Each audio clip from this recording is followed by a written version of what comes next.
자, 우리 늦은 시간에 여러분이 같이 우리 ADSP 합격을 위해서 여러분 노력하는 거 보면 여러 가지 생각이 들게 되는데요. 어쨌든 간에 우리 시험은 한 번에 합격을 하셔야 됩니다. 다음에 저 또 보시면 안 되고요. 어쨌든 간에 38회 때 여러분 해당되는 ADSP를 한 번에 합격하는 거 여러분 꼭 강조해서 말씀드리도록 할게요.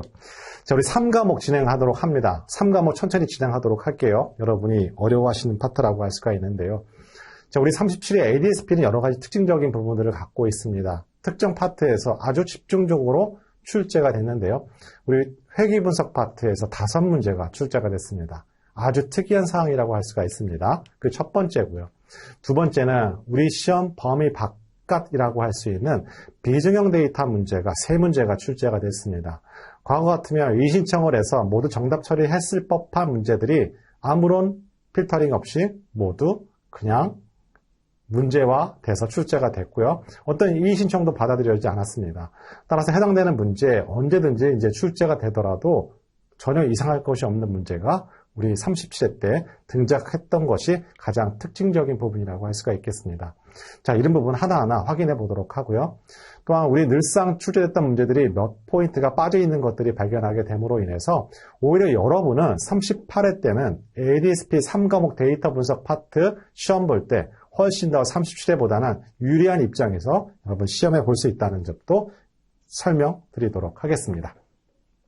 자, 첫 번째 회귀 분석에 관련된 문제가 출제됐습니다. 회귀 분석이라는 건 뭘까요? 독립과 종속 변수 서로 영향력을 파악해 보는 게 회귀 분석이라고 하게 되죠.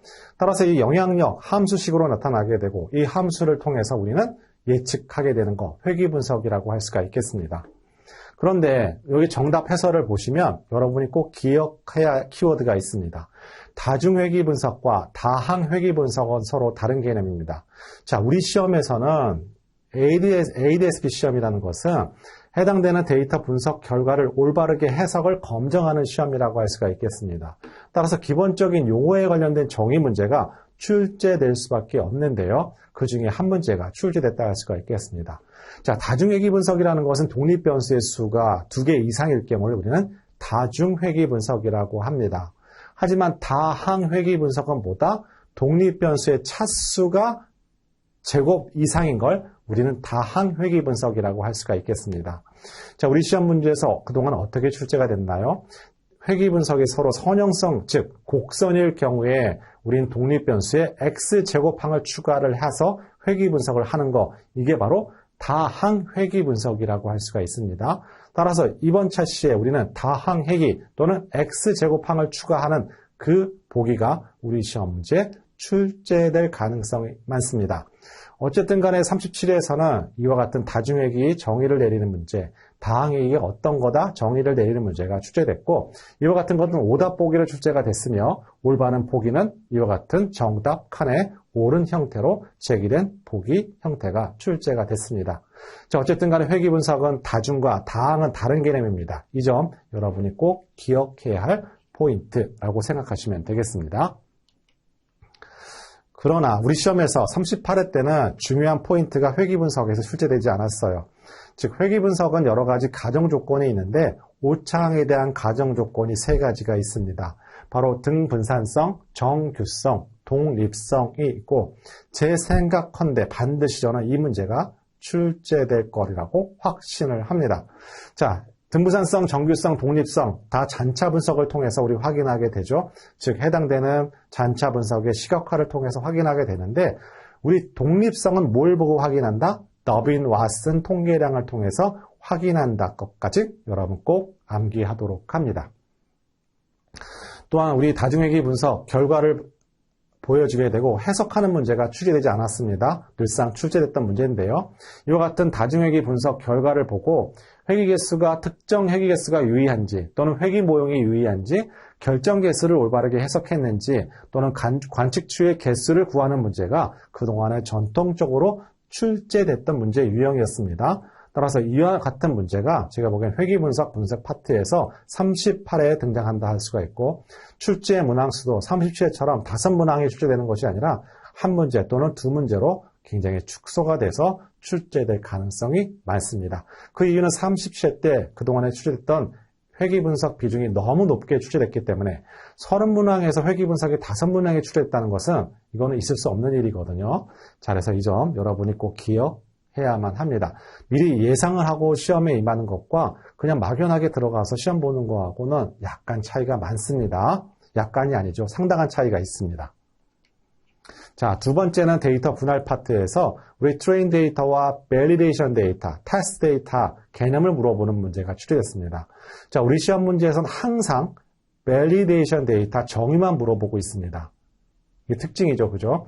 다른 데이터의 정의는 물어보지 않습니다. 항상 검증용 또는 검정용 데이터의 특징 정의를 물어보는 문제만 출제됐고, 이 역시 한 확률적으로 따지면 한 20% 이하의 확률을 갖고 있는 출제 키워드였는데, 말 그대로 한 3, 4회차 건너서 바로 37회 때 등장했던 문제라고 할 수가 있겠습니다. 하지만 이것보다 여러분은 우리 해당되는 이론편에 보시면 264페이지에 모형평가를 함에 있어서 기준이 3가지가 있습니다.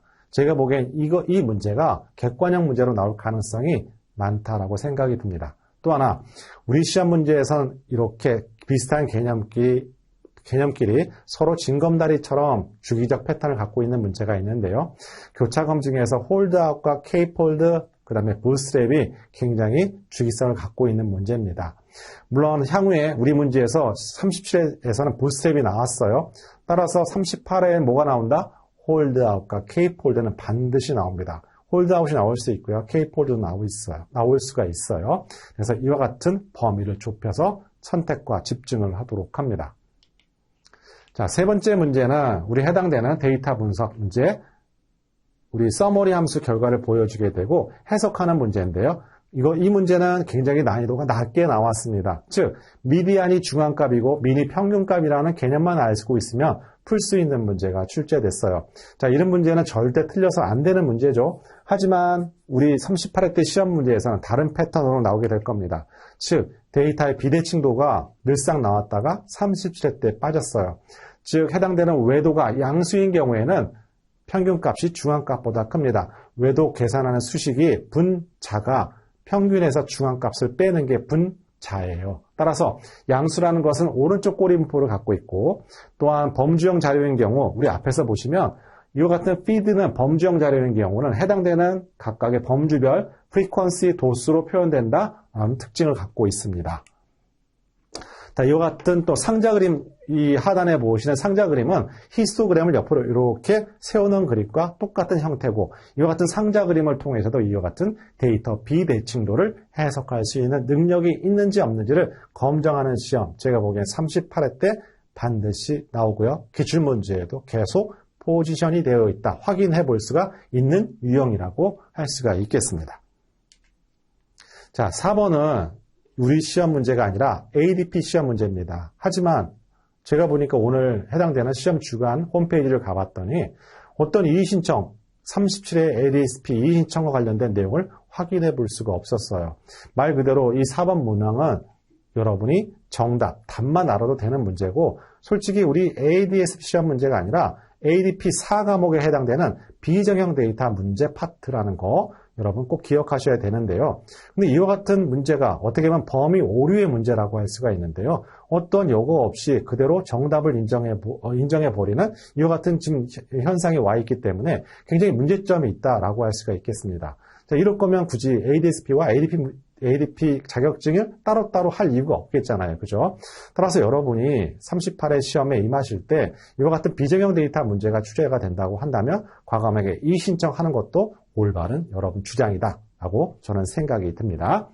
자, 어쨌든 간에 이와 같은 이의신청이 없었기 때문에 또 문제가 나오게 되면 틀리는 사람만 손해잖아요. 그죠? 그래서 확인을 해보도록 합니다.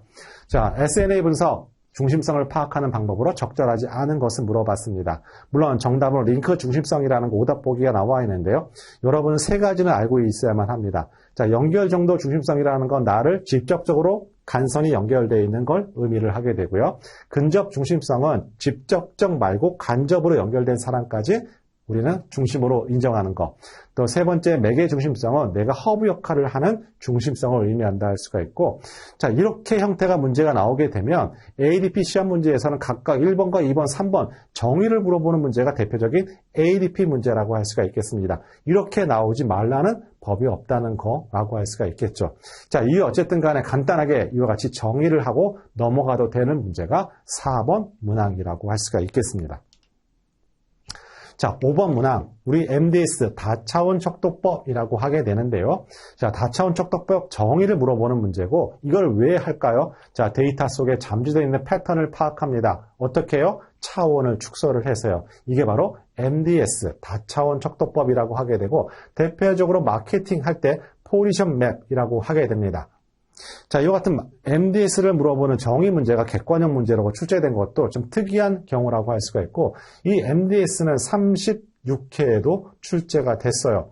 따라서 38회 때는 등장하기 어려운 문제라고 할 수가 있고, 또한 37회 문제에서 보시면 우리 자기조직화 지도와 MDS 두 문항이 서로 동시에 출제된 것도 특이한 경우가 바로 37회 문제라고 할 수가 있겠습니다.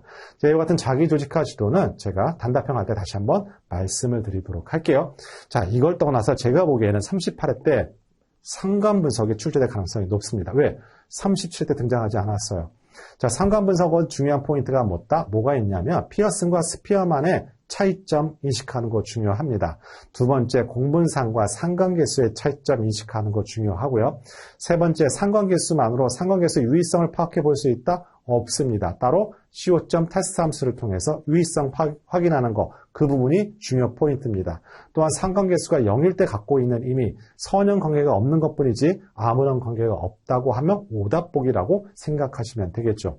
따라서 해당되는 MDS 다차원 척도법은 다별량 분석 파트고, 다별량 분석 파트에서 오히려 중요한 상관 분석이 37회에 등장하지 않았다는 것은 38회에 등장할 가능성이 상당히 높다라고 생각하시면 되겠습니다. 자, 우리 6번 문제입니다. 우리 군집 분석에서 혼합분포 군집이 등장했습니다. 해당되는 혼합분포 군집이 쓰는 알고리즘을 물어보는 객관형 문제가 출제됐고, 가장 일반적인 문제, 그동안 기출문제 몇 회, 한 3번, 4번 정도 출제된 문제라고 할 수가 있겠습니다. 자, 오히려 우리 시험 문제에서는, 38회 시험 문제에서는, 자, E스텝과 M스텝을 물어보는 문제가 출제될 가능성이 있습니다. 자, 우리 혼합분포 군집 EM 알고리즘 뭐와 유사한가요? K-means 프로세스와 유사합니다.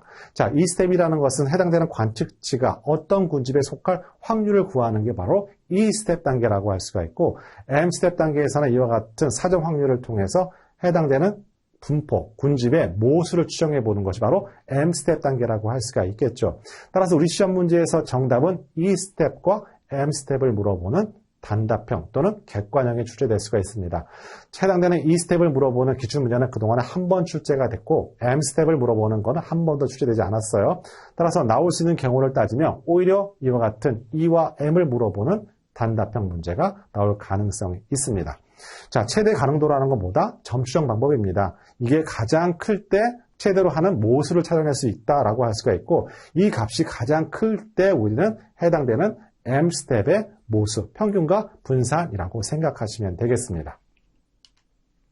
자, 7번 문항 확인해 보도록 합니다. 자, 주성분 분석은 오히려 회귀 분석보다도 출제 확률이 훨씬 높았어요. 빈도도 훨씬 많았고요. 최소한 2문제, 많게는 3문제까지 늘상 출제되었던 것이 우리 37회 때는 한 문제만 출제가 됐습니다. 따라서 38회 때는 주성분 분석이 제가 보기엔 적어도 2문제, 많게는 3문제가 나올 가능성이 많은 포인트를 갖고 있는 것이 PCA, 주성분 분석이라고 할 수가 있는데요. 자, 37회 때는 어떤 거가 나왔냐면 로딩 팩터를 해석하는 문제가 등장했다 할 수가 있겠습니다. 하지만 38회 때는 어떤 거가 출제가 된다고요? 바로 여기에 나와 있는 서머리 함수를 이용한, 자, 서머리 함수를 이용한 주성분 분석의 해석 파트가 등장할 가능성이 제가 보기에는 100%라고 할 수가 있겠습니다.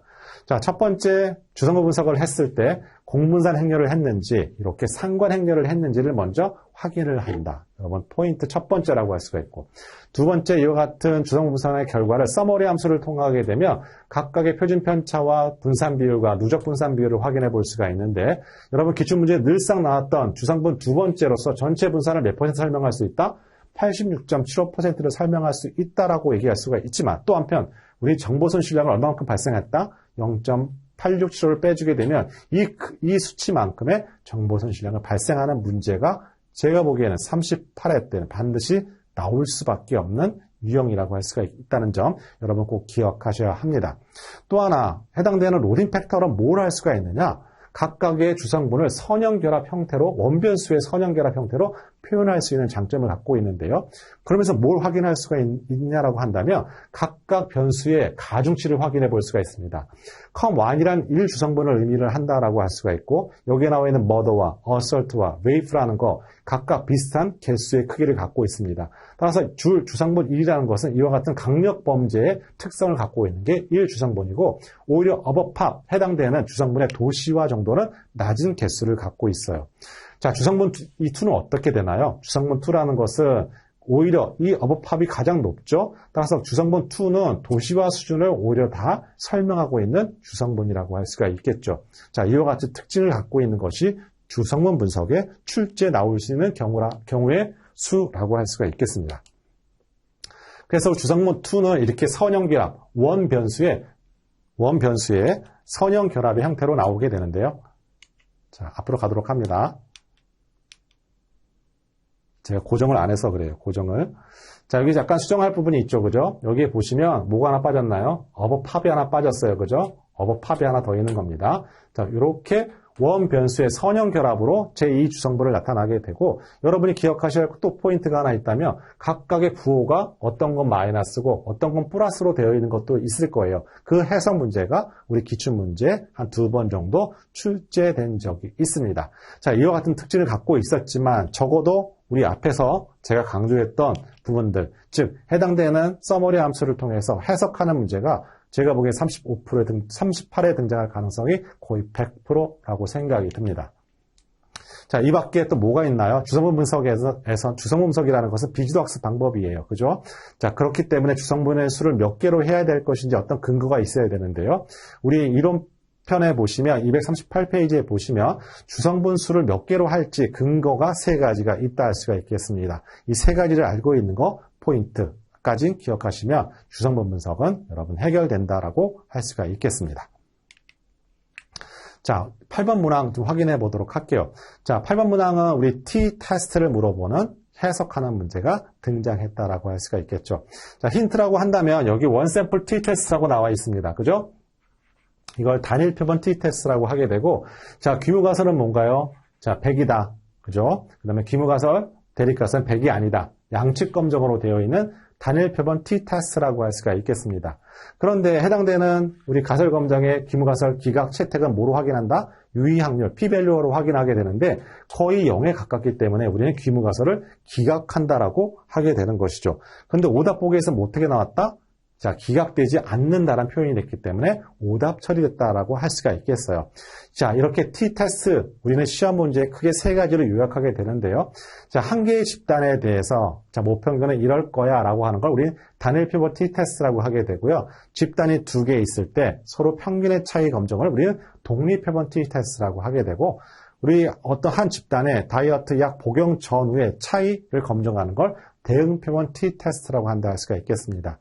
자, 이 파트 각각 기출문제에 우리 교재 배치가 되어 있고, 이 해석하는 문제 돌려서 출제되는 유형을 갖고 있습니다. 또 한편 이론편의 199페이지에 보시면 각각 이와 같은 것들 t-테스트 모수적 검정이라고 하게 되고, 이 모수적 검정에 대응하는 비모수적 검증이 뭐가 있는지를 확인하는 문제가 시험 문제 포인트라고 할 수가 있겠습니다. 자, 9번 문제 확인해 보도록 합니다. 9번 문제. 자, 우리 오디오 상태 확인해 보도록 할게요. 제 목소리 잘 들리시면 채팅창에 1번 올려주시면 감사하겠습니다. 자, 1번 올려주시면 감사하겠습니다. 네, 감사합니다. 자, 제가 또 한 가지 궁금한 사항이, 혹시 직장인이 계시면 채팅창에 2번, 난 직장인입니다라고 하시는 분 채팅창에 2번 올려주시면 감사하겠습니다. 네, 2번. 많으시군요. 많으십니다. 예. 네. 네, 많으시네요. 생각보다, 제가 생각했던 것보다 많으시네요. 지금 표현을 하신 분은 제가 보기에는 직장인들 중에서 한 40% 정도 오고 나머지는 표현을 안 해주신 것 같아요. 자, 가능하다면 데이터 분석 천천히 진행하도록 하겠습니다. 천천히. 우리 9번의 연관 분석에 대한 설명 중 옳지 않은 것을 물어봤습니다. 자, 해당되는 오답 보기로 시차 연관 분석은 원인과 결과로 해석되지 않는다. 오답 보기고요. 시차 연관 분석을 통해서 여기 설명에 나와 있듯이 서로 원인과 결과를 확인해 볼 수가 있습니다. 즉 A를 산 후에 추후에 나중에 B를 샀다라는 형태가 바로 시차 연관 분석이라고 하게 된다라고 할 수가 있는데요. 자, 말 그대로 우리 시험 문제에서는 꽤 한 2년 전에 한번 출제됐던 유형이라고 할 수가 있겠습니다. 자, 이걸 뒤로 하고 중요한 건 38회니까요. 38회에서 이거 외에 연관규칙 학습은 출제되지 않습니다. 첫 번째, 연관규칙의 알고리즘은 두 가지가 있습니다. 바로 A 프라이어리 알고리즘과 여기 나와 있는 FP 글로스 알고리즘이 있습니다. 유일하게 답안을 써서 영어를 제출할 수 있는 유일한 영어로 되어 있는 겁니다. 자, A 프라이어 알고리즘은 1세대 알고리즘이라고 해요. 하지만 제품 수가 서로 관련 수가 많게 되면 시간이 많이 걸리게 되죠. 그래서 2세대 알고리즘이 바로 FP 글로스 알고리즘이라고 할 수가 있겠습니다. 물론 우리 시험 문제에서는 해당되는 이론편의 337페이지에 해당이 됩니다. A 프라이어 알고리즘의 프로세스 순서를 물어보는 문제가 36회 때 등장했습니다. 교재에 나와 있습니다. A 프라이어리 알고리즘의 프로세스 순서를 물어보는 문제가 36회 때 등장을 했습니다. 또 하나, 연관 분석의 장단점을 물어보는 문제가 출제되고 있습니다. 아주 정형화된 문제예요. 또 하나, 우리 당의 연관 분석의 계산 문제, 측정 지표 세 가지가 있죠. 지지도와 신뢰도와 향상도가 있고 단답형에서 향상도가 나왔습니다. 자, 그것이 안 나온다면 향상도가 1일 때는 독립이죠. 1보다 클 때 또는 1일 때 해석하는 문제가 출제가 됩니다. 자, 이와 같은 해당되는 출제 포인트를 갖고 있는 것이 연관규칙 학습이라고 할 수가 있는데요. 자, 이번 공교롭게도 37회 때는 시차 연관 분석이 나왔습니다. 따라서 이와 같은 것들이 오히려 37을 통해서 전략적으로 어떤 문제가 나올 것인지 미리 확연하게 전략을 노출하게 된다라고 할 수가 있고 이 부분에서 반드시 한 문제 또는 두 문제가 출제된다라고 생각하시면 되겠습니다. 자, 다음은 10번 문항입니다. 인공신경망에 관련된 문항. 우리 시험에서는 굉장히 아이덴티티, 그나마 색깔을 유지하려고 굉장히 다른 분류, 모형, 알고리즘에 비해서 출제 가중치가 높습니다. 반드시 두 문제는 확보되는 문제가 바로 인공신경망 AN의 문제라고 할 수가 있는데요. 자, 우리 37회 때는 이와 같은 유형의 문제가 등장했습니다. 자, 은익층 로드와 뉴런스는 자동으로 설정이 된다라고 했는데요. 자, 우리 인공신경망에는 분석자가 설정해주는 값이 많습니다. 여러 가지 챙겨야 하는 값들이 많아요. 말 그대로 은익층, 은익로드, 학습률 다 모두 분석자가 설정해줘야 되고 우리는 그런 값들을 다 하이퍼 파라미터라고 하게 됩니다. 따라서 해당되는 부분이 오답 보기라고 하게 되는 것이죠. 이유와 어쨌든 간에 은익층이 많아진다, 은익로드가 많아진다는 것은 분석 모형이 복잡해짐을 의미한다는 거 여러분 꼭 기억하시고 모형이 복잡해진다는 건 항상 무슨 위험에 직면하게 된다라고 생각하시면 됩니까? 과대 적합에 항상 위험에 직면하게 된다라고 정의를 내리시면 되겠습니다. 자, 어쨌든 간에 일상적인 문제, 그동안 출제됐던 기출 문제에서 출제되었던 문제라고 할 수가 있겠습니다. 하지만 인공신경망이라는 그 자체가 굉장히 회귀 분석만큼 꼼꼼하게 확인해야 할 사항들이 상당히 많습니다. 그럼 38회에는 어떤 것들이 나오나요? 자, 인공신경망에서 학습이라는 것은 결국에는 가중치와 바이어스, 이걸 갱신하는 거라고 할 수가 있고 우리 정답에서는 가중치를 물어보게 될 것입니다. 또 하나, 단층 퍼셉트론, 은익층이 없는 걸 단층 퍼셉트론이라고 하게 되고요. 은익층이 있는 걸 다층 퍼셉트론이라고 해요. 단층 퍼셉트론은 기본적으로 익스클루시브 OO의 문제를 풀지 못하도록 되어 있습니다. 자, 정답은 XOR이 보기로 등장이 예상이 됩니다. 또한 인공신경망에서는 항상 인공신경망에는 알고리즘이 있죠. 역전파 알고리즘이 있죠. 자, 이건 뒤에서 등장하게 되는 군집 분석의 인공신경망 SOM과 비교되는 부분이라고 할 수가 있겠습니다. 또한 인공신경망의 활성함수 중요한 키포인트를 갖고 있습니다. 이번에 시험에서 활성함수의 정의를 물어보는 문제가 출제됐기 때문에 활성함수의 여러 가지 특징이 있습니다. 시그모이드 함수도 있고요. 소프트맥스 함수도 있습니다. 렐루 함수도 있습니다. 자, 시그모이드 함수라는 것은 두 개의 범주를 확인할 때 쓰는 활성함수, 소프트맥스는 다범주 3개 이상의 분류 문제. 자, 렐루 함수는 나중에 나오겠지만 이와 같은 기울기 소실 문제를 해결하기 위한 활성화함수, 렐루 함수라고 정의하시면 되겠습니다. 자, 이와 같이 기울기 소실 문제라는 것은 다층 퍼셉트론에서 은익층이 여러 개 있을 때 우리는 W가 1.0보다 작아지게 되면 그걸 계속 곱하게 되면 점점 0에 가까워지게 되죠. 그렇게 함으로 인해서 학습을 못하게 되는 기울기 소실 문제가 주요 단답형 문제로 등장할 수가 있습니다. 자, 어쨌든 간에 인공신경망이라는 오차를 최소로 하는 점을 찾아야만 됩니다. 우리 이걸 경사건법을 통해서 우리는 학습하게 되는데요. 경사건법에서 중요한 포인트가 하나 있습니다. 바로 학습률이 있습니다. 학습률. 자, 이와 같은 부분 학습률 빅데이터 분석 기사 필기 파트에서 한번 출제가 되는데요.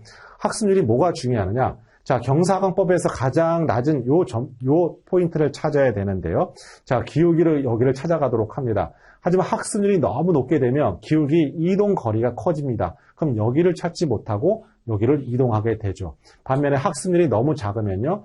너무 학습이 작으면 이동거리가 작습니다. 그러면 학습 시간이 많이 걸리게 되죠. 이렇게 학습률과 기울기의 이동거리와 상당한 밀접한 관계가 있고 우리 빅보기 필기 파트에서는 그림으로 출제가 됐다. 사실 여러분이 기억하셔야 될 것은 학습률이 크게 되면 기울기의 이동거리가 커지게 되고 학습률이 작아지면 이동거리가 작아지게 된다라고 정의만 해주시면 되겠습니다. 자, 마지막 인공신경망의 장단점인데요. 인공신경망의 장단점과 의사결정남의 장단점 서로 섞어놓고 인공신경망의 장점이 아닌 것 또는 단점이 아닌 것 형태로 출제될 가능성이 이번엔 높습니다. 자, 나오게 되면 최소 2문제가 출제되는 것이 인공신경망의 특징이라는 거 여러분한테 강조합니다. 자, 다음 11번 문제입니다. 자, 통계적 가설 검정에 관련된 문제가 출제가 됐고 우리 p-value, 유의 확률을 물어보는 문제가 출제가 됐습니다. 자, 간단하게 p-value가 만약에 0.01이라는 것은 무엇을 의미하는지 확인을 해보도록 합니다. 자, 보시면 p-value가 0.01이라는 것은 귀무가설이 사실일 때 이러한 결과가 나올 확률이 100분의 1이라는 겁니다. 즉, 유의 확률이라는 것은 귀무가설이 맞다는 전제하에서 실제 통계량이 관측될 확률이라고 할 수가 있겠죠. 그럼 반대로 얘기하자면 유의 확률이 0에 가까우면 가까울수록, 즉 작으면 작을수록 귀무가설에 대한 강한 반증을 의미하는 것이 바로 p-value 유의 확률이라고 정의하시면 되겠고, 자, 잘못된 건 뭘까요? 귀무가설을 지지하는 게 오답 보기라고 생각하시면 되겠죠. 자, 이와 같은 문제가 나오게 되면 난이도는 굉장히 낮다라고 하게 되고 오히려 우리 시험에서는 검정의 오류 이론 파트의 198페이지가 제가 생각하는데 100% 38회에 등장할 내용이라 할 수가 있겠습니다. 자, 1종 오류의 정의, 2종 오류의 정의, 그 다음에 1-베타라고 할 수 있는 검정력의 정의를 물어볼 수가 있습니다. 우리 1종 오류를 알파 오류라 하고 2종 오류를 베타 오류라고 하죠. 하지만 우리는 알파 오류가 더 심각하기 때문에 얘를 일반적으로 0.0으로 고정해 놓고 하게 되는 것이죠. 자, 이와 같이 알파와 베타는 또한 무슨 관계다? 서로 동시에 증가하거나 감소시킬 수 없는 트레이드 오프 관계다. 이와 같은 유형의 문제가 오히려 나올 가능성이 100%다 생각하시면 되겠습니다. 자, 다음은 군집 분석의 파트라고 할 수가 있겠습니다. 자, 군집 분석에서 서로 응집해서 군집이 만들어지는 건 군집 간의 거리가 가까운 것부터 병합해서 갑니다. 따라서 해당되는 각각의 값들은 이 아라비아 숫자는 군집 간의 거리를 의미하게 되고 따라서 가장 가까운 군집부터 서로 병합을 하게 되는 것이죠. 즉 A와 D가 군집하게 되고 이때 군집 간의 거리는 3.2라고 할 수가 있겠습니다. 자, 이와 같은 유형의 문제 이미 2번 정도 출제됐던 유형의 문제라고 할 수가 있겠습니다. 하지만 우리 시험 문제에서 이 문제보다 또 중요한 문제가 하나 있죠. 바로 이 문제라고 할 수가 있겠습니다. 자, 확인해 보도록 합니다. 자, 약간 이제 해설과 앞뒤가 바뀌었는데, 자, 여러분 보시면 이 부분이라고 할 수가 있겠습니다.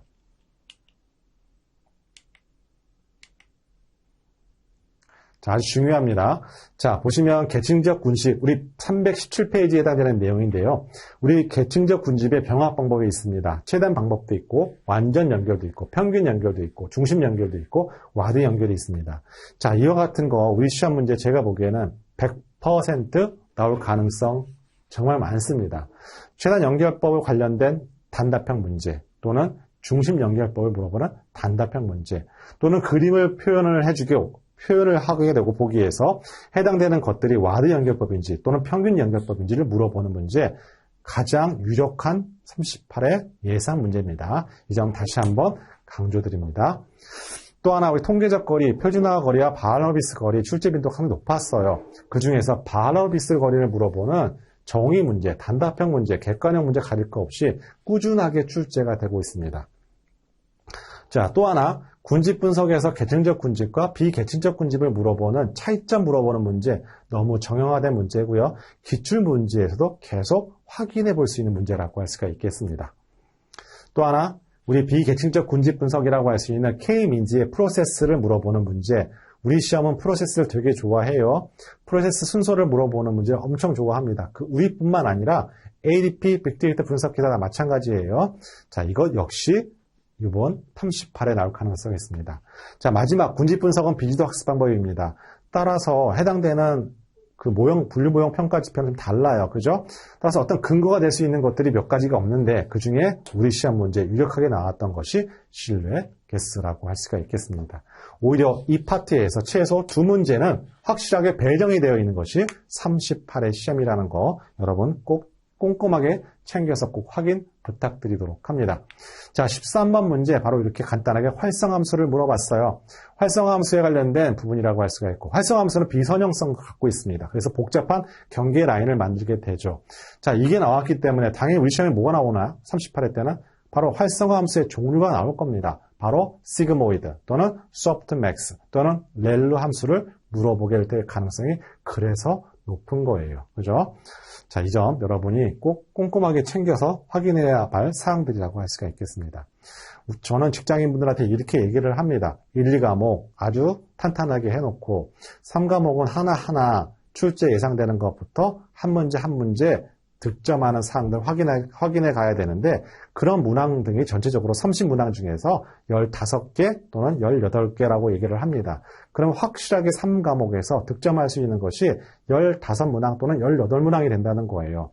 그러면 전체적인 합격 전략을 세우게 되는데 1과목에서 7문항, 2과목에서 7문항, 우리 3과목에서 22문항을 타겟팅으로 하게 되면 절대 여러분 실패할 일이 없는 것이 ADSP 시험입니다. 자, 4번 문제. 이건 솔직히 우리 시험에서 약간 벗어났지만 그래도 여기까지는 제가 인정을 했습니다. 자, 텍스트망이라는 것은 어디에서? 비정형 데이터에서 정보를 추출하는 것이죠. 그래서 정답이 오답 보기. 바로 이 파트에서 오답 보기라고 생각하시면 돼요. 자, 이런 파트 문제들은 간단하게 문제와 답만 체크해도 별 상관이 없는 문제라고 할 수가 있겠습니다. 자, 우리 5번 문제, 중요한 문제죠. 이것도 여러 번 우리 기출문제에서 확인해 볼 수 있는 문제고요. 우리 이거 어디 있는 건가요? 우리 이론편 파트에 보시면 6장의 세 번째 장에 뭐가 있냐면 결집값 처리와 이상값 탄색 파트가 있습니다. 그 파트에서 한 문제가 출제가 되는데요. 자, 여기서 확인해 볼 것은 뭐냐면 결집값, 이상값도 다 마찬가지예요. 무조건 제거하고 분석한다. 100% 오답 보기입니다. 그럴 거면 여기 나와 있는 imputation이라는 건 뭐냐면 결집값을 다른 값으로 대체하는 거예요. 이 항목이 필요가 없겠죠. 그죠? 결집값 무조건 제거하게 되면. 자, 따라서 교재에 보시면 여기 세 가지 우리 결집값을 대체하는 방법들이 등장하게 되죠. 물론 평균값으로 꼭 대체하는 건 아니에요. 그죠? 중앙값으로 대체할 수도 있는 것이죠. 그죠? 그건 분석자에 해당되는 데이터를 가지고 판단해야 할 목이고 어쨌든 간에 이와 같은 문구가 등장하는 것은 100% 오답복이고 있어서도 안 되는 내용이라고 할 수가 있겠습니다. 오히려 이것보다 만약에 결집값 처리와 이상값 탄색 파트에서 출제가 된다면 오히려 상자 그림, 박스 플롯을 물어보는 문제가 37회 때 등장하지 않았어요. 38회 박스 플롯에서 뭘 확인하죠? 이상값을 확인할 수 있잖아요. 그죠? 박스 플롯을 물어보는 문제가 오히려 출제 비중이 높습니다. 그리고 반드시 나올 거예요. 상자 그림은 빠질 수가 없습니다. 또 하나 단답형으로 우리 이상값 검색할 때 쓰는 알고리즘이 있습니다. 바로 ESD를 물어볼 때가 바로 38의 타이밍이 됐습니다.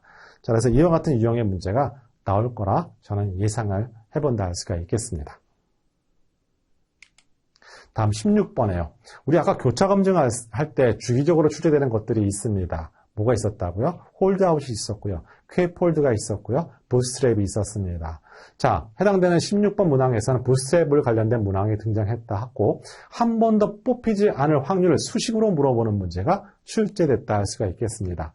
자, 예를 들자면 NK 샘플링 하나를 무작위로 추출했을 때 선택되질 확률을 우리는 1 빼기 n-1이라고 하게 되고 한 번 더 선택되질 반복했을 때 한 번 더 선택하질 확률은 이 값에 n승을 하게 되면 이 확률을 구할 수가 있습니다. 실제 이걸 수학적으로 풀게 되면 이때 확률은 36.8%라고 할 수가 있고 여러분이 꼭 같이 기억해야 할 포인트가 이거와 이겁니다. 그죠? 같은 개념이죠. 그죠?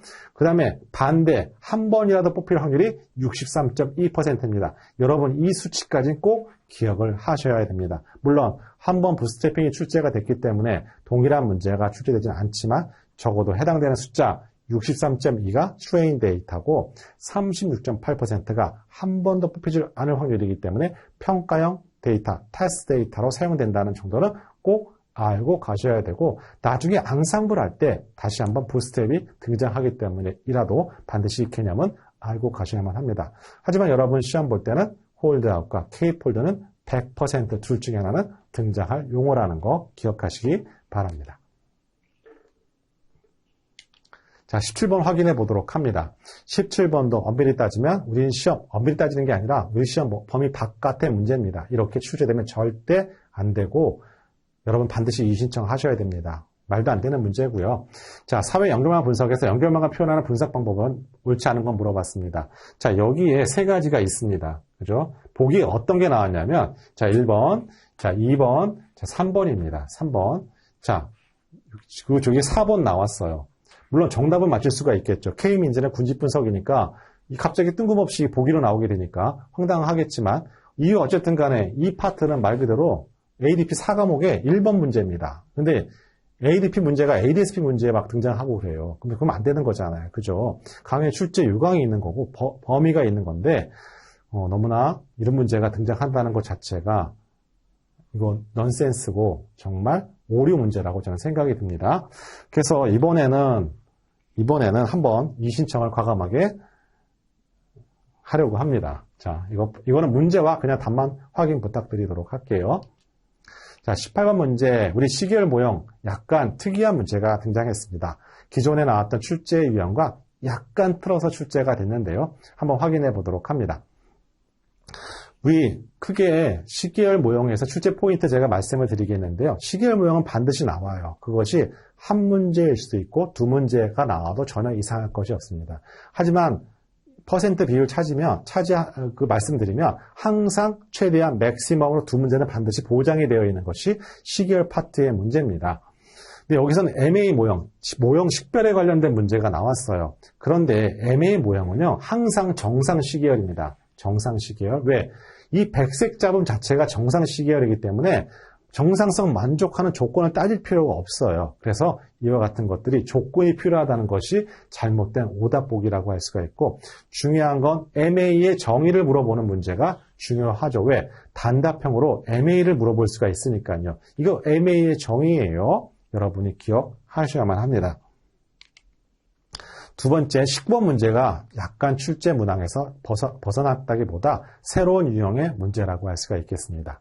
우리 AR과 MA 모형 또는 AR, MA 또는 아리마 모형 다 모형이라고 할 수가 있겠죠. 그런데 AR, MA 2.0이라는 건 뭐랑 같나요? 자, AR, MA 모형 2.0이라는 것은 AR, 이 모형과 같습니다. 왜? MA 모형이 0이기 때문에요. 그죠? 그럼 얘를 해석을 어떻게 하느냐? AR 모형의 식별을 어떻게 할까요? 우리 부분자기 상관함수, 자기 상관함수를 통해서 확인하게 되는데 결국에는 이와 같은 AR 이 모형은 부분자기 상관함수 PACF가 절단된 형태로 되어 있고 ACF는 지수적으로 감소하는 형태를 갖고 있는 특징을 갖고 있는 것이 AR 모형입니다. 그래서 정답이 이렇게 확인한 올바른 보기라고 우리는 포인트를 잡게 되는 것이죠. 그럼 만약에 AR, MA 0.2가 나왔다면 이건 어떤 모양인가요? 이건 MA2 모양입니다. 이거랑 서로 반대로 해석을 하면 되겠죠. 그죠? 자, 이와 같은 유형, 새로운 유형이라고 할 수가 있겠습니다. 약간 난이도는 올라가기보다는 약간 문제의 유형을 다른 쪽으로 틀어서 설명했다라고 할 수가 있겠습니다. 자, 어쨌든 간에 이론 페이지에 보시면 249페이지에 보시면 이와 같은 부분이 설명이 되어 있기 때문에 다시 한번 확인 부탁드리도록 합니다. 물론 이와 같은 문제 말고 아래 예상 포인트를 갖고 있습니다. 정상성 3가지 조건 반드시 알고 있는 것 중요하고요. 또한 비정상 시계를 정상 시계열로 돌리는 것 중에서 평균이 일정하지 않으면 차분하게 되고 분산이 일정하지 않으면 자연 노후하게 됩니다. 또한 교재에 보시면 백색 잡음의 조건 3가지가 있습니다. 만약에 이와 같은 시험 문제 여러분 필살기로서 준비하면 좋을 것 같고요. 어떨 때 백색 잡음이 된다라는 3가지 조건이 있습니다. 왜 3가지일까요? 객관형 내기 딱 좋잖아요. 그죠? 이 점 다시 한번 강조드리고 우리 분해 시계열 전통적으로 4가지 요인을 물어보는 문제 너무 많이 출제됐습니다. 또한 AR, MA 모형에 관련된 부분 우리 시험 문제 출제된 포인트라고 할 수가 있겠습니다. 자, 우리 20번. 자, 회귀분석 파트입니다. 우리 30시대 때는 회귀분석이 너무 많이 출제가 됐어요. 다중 공성성을 물어볼 수 있는 문제가 단답형으로 38에 나와도 이상할 것이 없습니다. 하지만 어쨌든 간에 다중 공성성이라는 정의는 다음과 같이 표현한다 할 수가 있고 다중 공성성이 발생하는 근본적인 이유는 뭐다? 표본의 다양성이 떨어지기 때문입니다. 즉, 표본 크기와 관련이 있는 것이죠. 그래서 다중 공성성이 발생했을 때 보완 문제로서 뭐가 있다고요? 표본 크기를 훨씬 크게 하면 다중 공성성이 해결될 때도 있습니다. 따라서 표본의 크기와 관계없이라는 것이 잘못된 문장이자 오답보기라고 생각하시면 되겠죠. 자, 이와 같은 걸 뒤로 하고 38회 때는 어떤 것이 나온다고요? 자, 우리 그동안에 굉장히 가중치 있는 포인트인데요. 단계적 변수 선택 중에 뭐가 있었죠? 전진 선택, 후진 제거. 자, 제가 보기에는 이제 또 2번 차시 지났다가 다음 38에 반드시 등장해야 될 키워드입니다. 또한 정규와 선형 회귀 모형에서 뭐가 있었냐면 리치와 라쏘가 있었습니다. 우리 시험 문제에서 리치와 라쏘 문제는 한 가지 패턴밖에 없습니다. 이거 반드시 확인하셔야 돼요.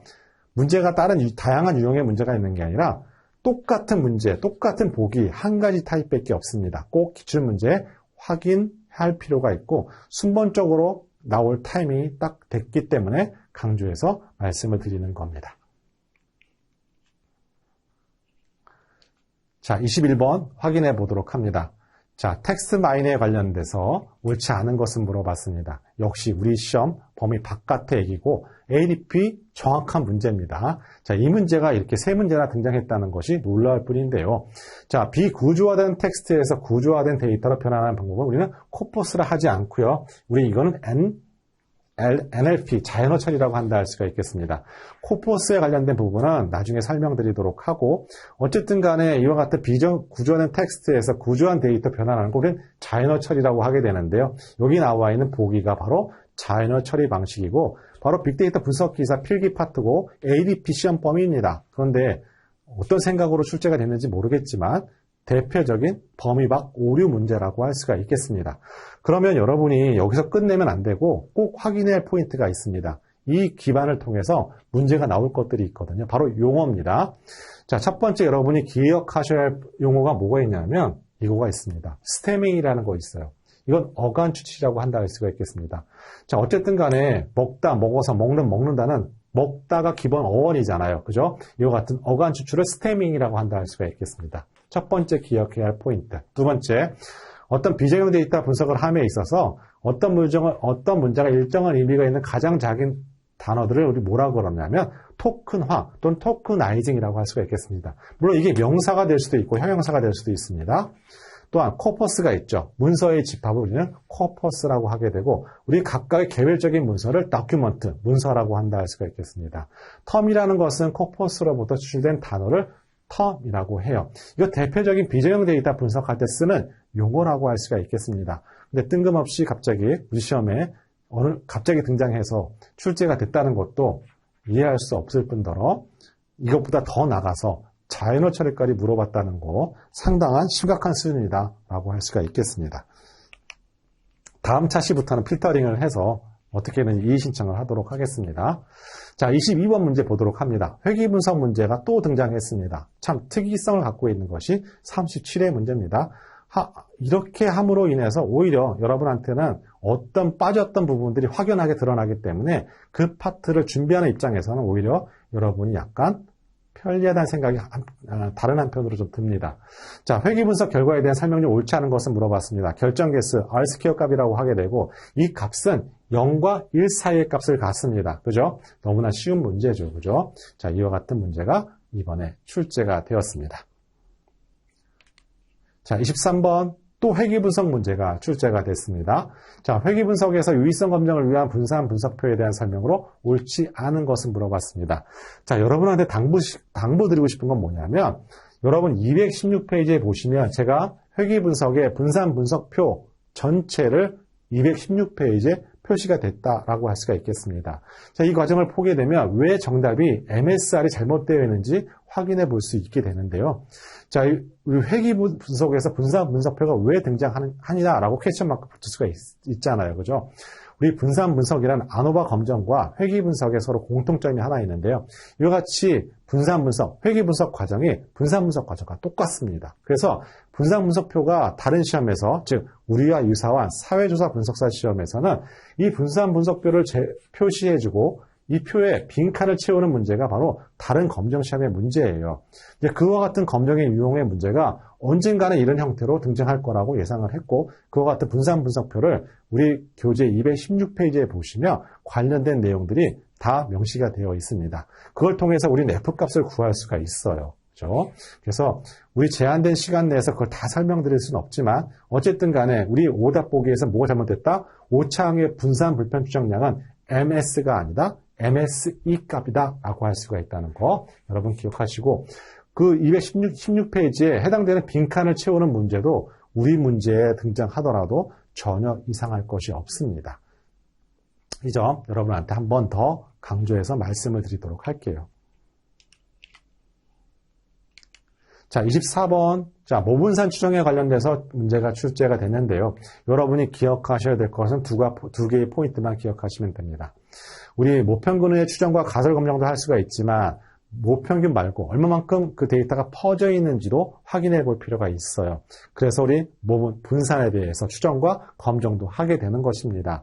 근데 한 집단에 대한 분산의 추정과 검정을 이용할 때 분포는 카이저거 분포를 이용하게 되고요. 여러분이 기억해야 할 포인트는 그 다음에 두 집단의 분산의 동일성에 대한 검정은 F 분포를 이용한다. 이게 우리 시험 문제 분산 추정의 키포인트입니다. 만약에 서로 바꿔서 얘기를 한다거나 하게 되면 이렇게 오답 보기로 출제될 수 있는 경우가 자 24번 문제고, 출제 확률은 그닥 높지가 않습니다. 아마 또 2년 또는 3년 지나서 이와 같은 유형의 문제가 등장할 경우라고 할 수가 있겠죠. 자, 마지막 이제 우리 단답형 문제로 넘어가도록 하겠습니다. 자, 25번 문제에 보시면 연관규칙 학습에서 향상도를 물어보는 문제인데 그동안에 출제됐던 유형과 사뭇 조금 틀어서 문제가 출제됐다 할 수가 있겠습니다. 즉 해당되는 지지도를 일단은 제시를 하게 되고요. 이 지지도를 통해서 뭘 알 수 있나요? A와 B의 교집합 확률을 알 수가 있습니다. 이걸 이용해서 신뢰도 나오게 되고요. 자, 어쨌든 간에 향상도는 뭘 알아야 되나요? 각각의 우리 확률을 알아야 되고 A와 B의 교집합의 확률을 알아야지만 향상도를 구하게 되는 것이죠. 따라서 이와 같은 힌트를 통해서 각각 확률을 구하게 되고 향상도를 구하는 문제가 등장하게 된 것. 바로 새로운 유형의 문제라고 할 수가 있겠습니다. 따라서 어쨌든 간에 우리 시험 문제에서는 거래 건수를 가지고 우리 각각의 향상도 또는 신뢰도, 지지도를 구하는 문제가 언제든지 출제될 수 있다는 것도 우리 기출문제를 통해서도 확인할 수가 있습니다. 자, 26번 또 회귀분석 문제가 출제가 됐습니다. 자, 회귀분석의 가정조건이 여러 가지가 있는데요. 우리 잔차항은 정규분포를 이루어낸다. 정규성 또는 정상성을 의미하는 용어, 단답형 문제가 출제가 됐고 이미 기출문제에서도 한번 출제된 적이 있는 내용이라고 할 수가 있겠습니다. 자, 27번 앙상블 기법인데요. 우리 시험에서는 앙상블 기법에서는 백인과 부스팅, 랜덤 포레스트 항상 주기적 패턴을 갖고 있는 문제입니다. 따라서 37회 때 부스팅이 등장했다는 얘기는 뭘까요?